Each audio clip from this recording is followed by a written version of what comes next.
Ang lulutuin natin ngayon is escabeche. So, kailangan natin i-fry.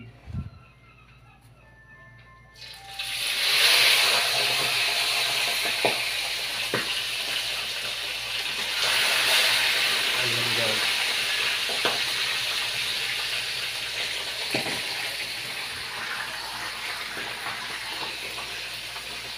Ito guys, ano siya, ano ba to? Parang goldfish pa din. Goldfish. Ayan, goldfish. Kasi parang ito, may ano siya, parang kambing. Nabili ko pala ito, yung isa 120. Ito nakabili ako ng 80 pesos per kilo lang. So, 80 pesos per kilo. So, mura siya. Kasi 80 pesos per kilo lang. Kaya lang, hindi natin alam yung mga pangalan. No? Sari-sari siya. Iba't iba siya. Iba't iba yung pangalan niya.